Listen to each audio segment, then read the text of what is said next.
Greetings, everyone. This is RBG Street Scholar, and what I'd like to do quickly is to show you, ladies and gentlemen, how to navigate some tips and tricks on the navigation of the various documents in the RBG Communiversity repository. All of the content that we are using for the Communiversity, and I'll explain more in detail during this discussion of why we indeed call it a Communiversity, are housed using what we refer to as uh, the Google Apps for education. They call it Workspaces now, Google Workspaces. So I'm going to go to the Workspace. Here is the main page of the Knowledge Media Library. You notice when I hover over, it'll always give you the full title. So that's RBG Knowledge Media eLibrary that you see. And then you have your numerous folders. There are a host of graphics. You'll notice that there are 3 read me first texts here. You can have this thumbnail view, or you can go to your list layout as well. I prefer the thumbnail view. But in any case, with a document in general, what you want to do is you want to right click, and that'll give you a host of options. It'll give you preview, it'll give you open with. You see that I have a number of different default documents or default applications that I can use. The PDF viewer, all of our documents are in PDF format. But there are other apps that open PDFs, such as this Lumen PDF viewer. But if it is a document that is 30, 40 pages or so, then you can just right click on the document and say preview, and it'll give you the view that you see here. And then what you do is you just expand the document to your likings. Once you open that document in preview, you can always go to your upper left hand corner and go back to where you were.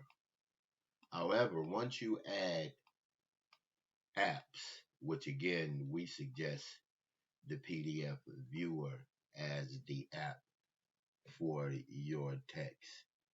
But if you double click straight away and you've loaded that app, you'll notice that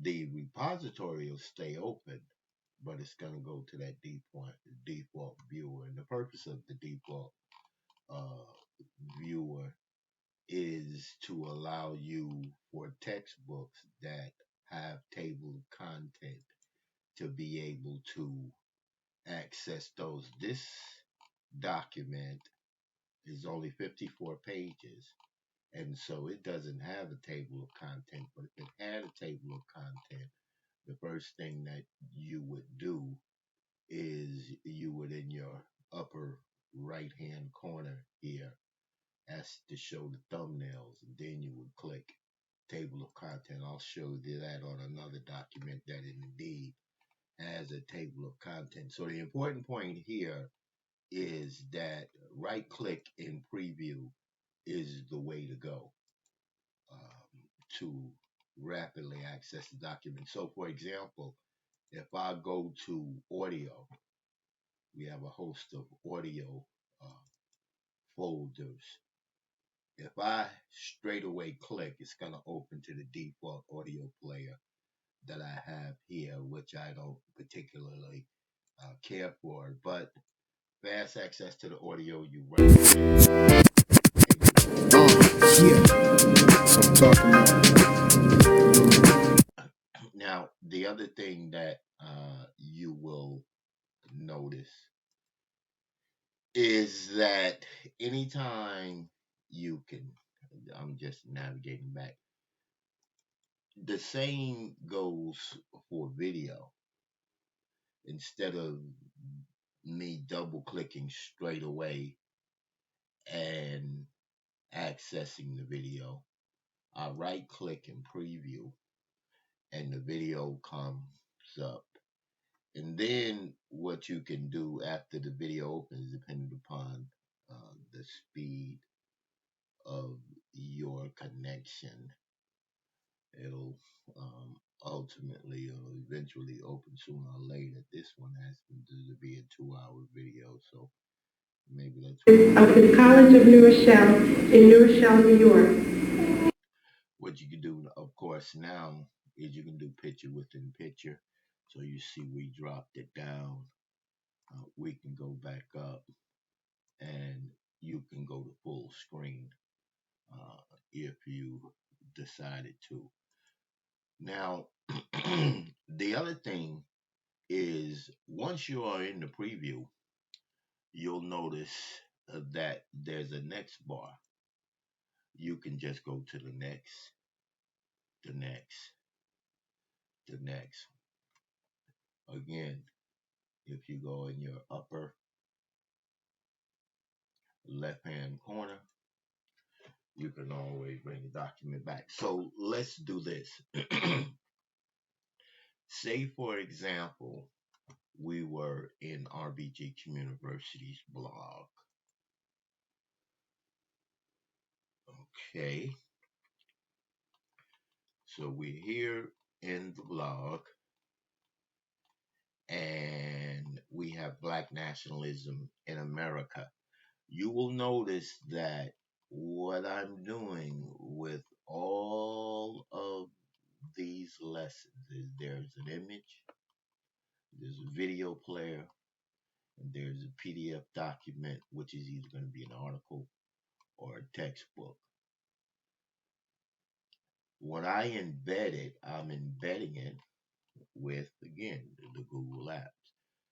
So that there in your upper right hand corner is always a pop out. The idea is not for you to read the document and strain your eyes within the blog. It's to pop it out. It's going to keep that tab open. Pop the document out. Once you pop the document out, you can expand it as large as you want to expand it. This book, as is the case with most of the books, has a table of content. Again, this is just the preview that you're in.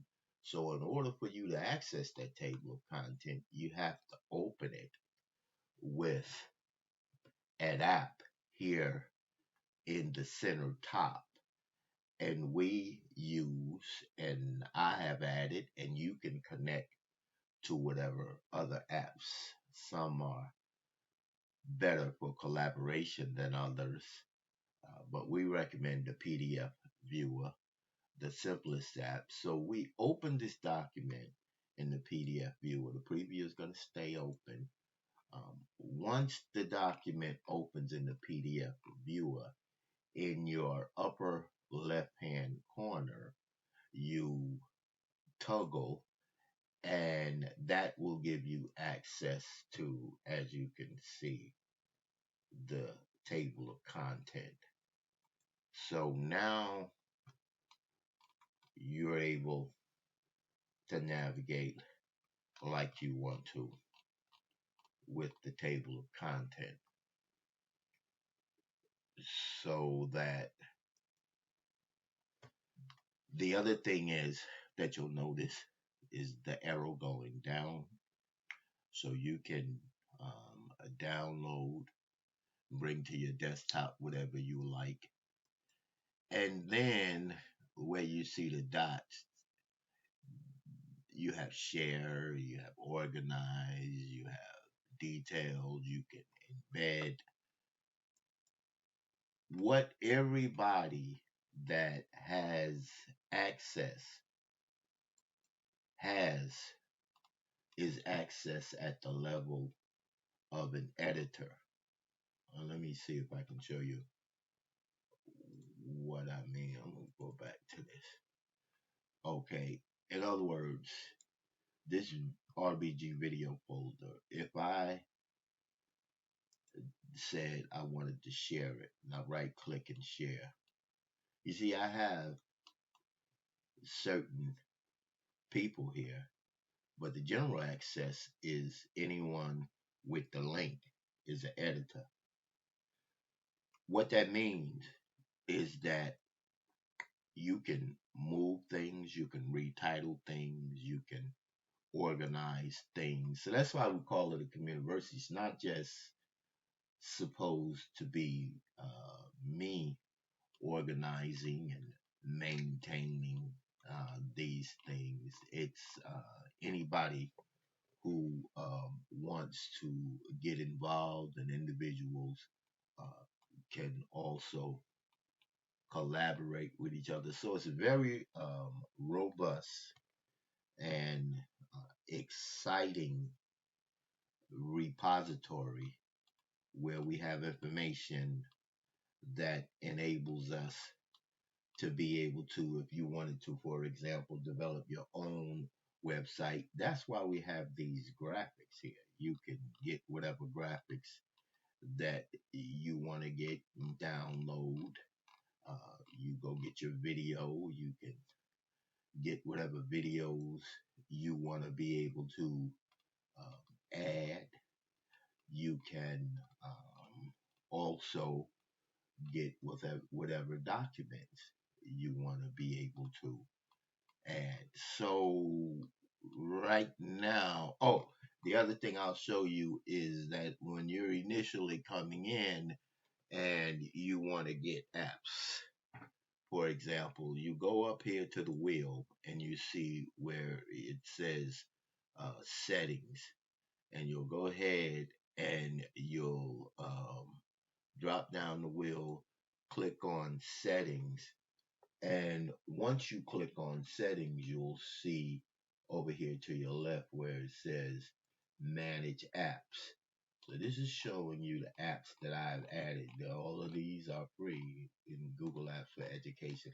And then once you've added apps, you can click and set certain apps as your default app for your video, default app for your audio, default app for your PDF viewer. So that's why you see the PDF viewer as my default app. And then if you're coming for the first time, you'll notice here at the top in manage apps connected to the drive, it says connect to more apps. That is how you're going to go get whatever apps that you want to be able to add, which again for us, it just amounts to the PDF viewer for our books and articles. And for the video and audio, you'll select whichever viewer or listener you want to use. Okay, so that is about all that I wanted to say now about the navigation process. I'll think of and talk about some more specific things as time moves forward and they come to mind. Thank you very much, and I hope that you continue to enjoy RBG Communiversity.